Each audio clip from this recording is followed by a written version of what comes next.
जैसा आपको पता है, आज बहुत ही गंभीर मैटर पे हम बात करने वाले हैं। ये जो किताब अभी सोशल मीडिया पे बहुत ज़्यादा ट्रेंड कर रही है, मुकुंद नराने सर की किताब है, जनरल मुकुंद नराने बुक रहने वाली है।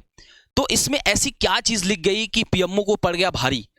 पीएमओ इस चीज़ से वाकिफ हो नहीं जाना चाह रहे हैं। मतलब ये कह लीजिए कि एक तरीके से अगर मैं इस पे पॉइंट ऑफ व्यू रखूं तो इसमें दो अलग अलग चीज़ें हैं। मैं आज इस वीडियो में आपको दो अलग अलग बातों पे अपना पॉइंट ऑफ व्यू रखूंगा और जो कि एक्चुअल में ट्रुथ है, जो कि इस किताब से निकल के आ रही है, इसी के ऊपर हम बात करने वाले हैं। सबसे पहले मैं बात करूंगा जिस फील्ड में मैं खुद हूं, डिफेंस के टीचिंग फील्ड में मैं हूं। तो डिफेंस में जो अग्निवीर का कॉन्सेप्ट था वो क्या, उसके पीछे की रियलिटी है, क्या ट्रुथ है, हम उसी के ऊपर बात करने वाले हैं। जैसा आप सब सारे जानते हैं, जून 2022 का वो समय था जब कोविड-19 ऑलरेडी का उसका पेंडेमिक चल रहा था। तो एक कॉन्सेप्ट आता है किसके द्वारा, बिपिन रावत सर के द्वारा। उस समय आपके आर्मी के चीफ थे, आप जानते ही हैं, टूर ऑफ ड्यूटी का। और स्टार्टिंग में कॉन्सेप्ट क्या कहता है, स्टार्टिंग में कॉन्सेप्ट ये कहता है कि जो टूर ऑफ ड्यूटी है ये बस और बस इंडियन आर्म फोर्सेस यानी हमारे पास इंडियन आर्मी के ऊपर ही लगाया जाएगा। उसमें कहीं भी इंडियन एयर फोर्स और इंडियन नेवी का जिक्र नहीं था। लेकिन जब ये पूरी की पूरी कंसल्टेंट पहुंची किसके पास, पीएमओ के ऑफिस में, पीएमओ के पास, तो वहां पे इस चीज पे डिबेट हुआ और डिबेट होकर बाहर निकल के ये आया कि ये बस इंडियन आर्मी पे ही नहीं, इंडियन एयरफोर्स और इंडियन नेवी, इन पे भी लगाए जाने चाहिए या इन पे भी लगेगा। अगर मैं सबसे इंपॉर्टेंट बात करूं तो जो टूर ऑफ ड्यूटी था उसको पहले कॉन्सेप्ट ये था कि 5 साल करके किया जाए, जो कि बिपिन रावत सर ने पूरा स्ट्रक्चर फॉर्मेट बना के दिया था। लेकिन पीएमओ के ऑफिस से क्या बात आती है कि नहीं नहीं, इसको 3 साल कर दिया जाए और जो आपका पेमेंट स्ट्रक्चर है उसको 20,000 रखा जाए। तो हमारे, ऐसा आप देख रहे हैं, जनरल साहब ने कहा नहीं ये बिल्कुल गलत है, 20,000 तो एक लेबर की पेमेंट से भी कम हो जाएगा। तो इसको पेमेंट को बढ़ा के 30,000 किया गया, जैसे कि अग्निवीर की सैलरी 30,000 है, आप सारे जानते ही हैं। फिर उसके बाद हम बात करते हैं इनके ड्यूरेशन की। तो आर्मी की जीडी की जो वैकेंसी आती है वो तो ठीक है उसमें, लेकिन हम बात करें एयरफोर्स, उसमें टेक्नीशियन ब्रांच होता है, ठीक है, सबमरीन्स वाला पार्ट नेवी में होता है, उसमें एविएशन ब्रांच होता है। तो इन ब्रांचेस की ट्रेनिंग करना और फिर 3 साल में रिटायर कर देना कहीं भी सही नहीं था। उन्होंने 5 साल का क्राइटेरिया रखा था विपिन रावत सर ने, और पीएमओ के ऑफिस से 3 साल का पैटर्न आता है। तो इन दोनों के बीच में एक बीच का रास्ता निकलता है जिसको हम 4 साल कहते हैं। जैसे आप जानते हैं 4 साल ड्यूटी होने वाली है। तो हुआ क्या कि इसके पीछे की पूरी सच्चाई क्या थी। एक्चुअल में ट्रुथ ये है कि पीएमओ ने बहुत बड़ा खेल खेला और जब ये चीजें बाहर निकल के आई, अगर ये बस आर्मी पे लग रहा था तो एयरफोर्स और नेवी पे भी क्यों लगाया गया। और ये चीज, मैं खुद इस फील्ड में हूं तो मैं खुद, बच्चों का कमेंट्स मेरे पास आते हैं, बच्चों की इंटरनल चीजें, इमोशंस लफ्जों में मेरे पास बयां होती हैं। मैं खुद डिफेंस का एक टीचर हूं, फिजिक्स पढ़ाता हूं, तो इस चीज को मैं महसूस करता हूं। और मैंने खुद भी इस एग्जाम में बैठा है, इसको महसूस किया है। मैं खुद एक अग्निवीर का शिकार हूं। 2022 की जो इनटेक थी, इन्होंने उसको रद्द कर दिया पूरी तरीके से। इंडियन एयरफोर्स की ज्वाइनिंग आ रही थी, एनरोलमेंट लिस्ट आ रहा था, पूरी की पूरी वैकेंसी को कैंसिल करके इन्होंने अग्निवीर का नया टूर ऑफ ड्यूटी कॉन्सेप्ट लेके आए, जो कि बिल्कुल गलत था। अब ये चीजें मेनली बात होती हैं कि ऐसा क्यों किया इन्होंने, इसके पीछे का रीजन क्या है।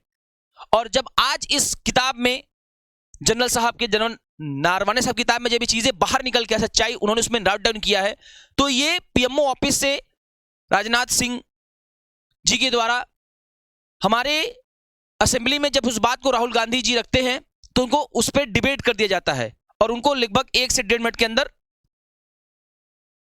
उनकी बातों को खत्म कर दिया जाता है कि नहीं आप नहीं बोल सकते हैं। उस पर बहुत ज्यादा पार्लियामेंट में, संसद में चीजें ओवर कर दी जाती हैं। ये तो इसका एक पॉइंट ऑफ व्यू हो गया। अब इस किताब के कुछ पन्नों को हम पलटे तो इसमें कुछ बातें और लिखी गई हैं। ये समय है 2020 की, जब हमारे नरवाने साहब एक पूरी तरीके से पेंडेमिक के फॉर्म को सेना से जूझते हुए, चीनी सेना हमारे लद्दाख में बहुत ही पास, हमारे बॉर्डर के बहुत पास आ गई थी। सिचुएशन ऐसे थे कि जंग का माहौल भी बन सकता था और बहुत बड़ी जंग छिड़ जाती। नरवाने साहब जब हमारे पार्लियामेंट हाउस में कॉल करते हैं तो वहां से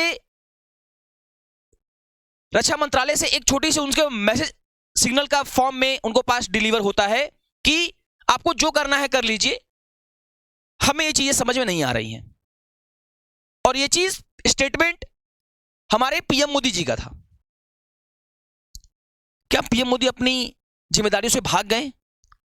क्या उन्होंने जब देश को आगे बढ़ के देश की बागडोर संभालने का काम करना था, एक्चुअल में जो उनकी ड्यूटी थी, क्या उससे वो भाग गए?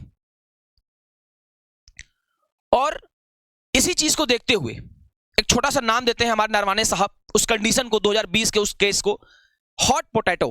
बहुत इस समय ट्रेंड कर रहा है सोशल मीडिया पे ये शब्द, हॉट पोटैटो, मतलब जिम्मेदारी से भागना। तो ये चीजें काफी हद तक पूरी तरीके से, मतलब इस बुक में ऐसी बहुत सारी चीजें हैं जो कि एक सियासी मामलों को हिला के रख देती हैं। ये जानिए कि हमारी जो सियासी मामले हैं, अगर ये बुक पब्लिश होती है, बाहर निकल के आती है नरवाने साहब की किताब, तो ये जानिए कि जो ये पॉलिटिक्स है ये पूरी तरीके से बिखर जाएगा। ये जो सरकार है इसकी कहानी खत्म हो जाएगी। और मैं पहले भी विरोध करता था, आज भी इस बात की विरोध में हूं कि अग्निवीर किसी भी तरीके से, चाहे इंडियन एयरफोर्स हो, चाहे इंडियन नेवी हो, चाहे वो इंडियन आर्मी, सही नहीं है। आपका क्या विचार है, क्या सोचते हैं, इस कमेंट का जरूर बताइएगा।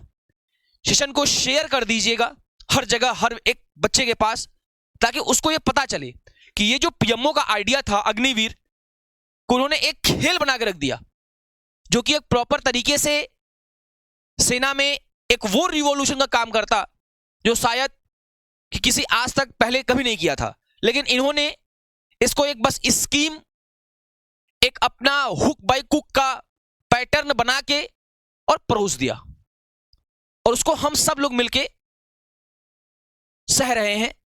जो बच्चों में पहले मोटिवेशन था सेना को लेके, अब वो बिल्कुल खत्म सा हो गया है। तो आपकी क्या राय है, कमेंट करके जरूर बताइएगा। मुझे आपके कमेंट्स का इंतजार रहेगा। और अगर आप भी चाहते हैं कि ये जो किताब है हमारे जनरल साहब की, मुकुंद नरवाने साहब की किताब, अगर ये पब्लिश हो, बाहर आए, तो इस सेशन को शेयर करिए, क्योंकि ये आवाज जितने लोगों तक जाएगी उतनी ही ज्यादा इस किताब को पब्लिश होने में हेल्प करेगी।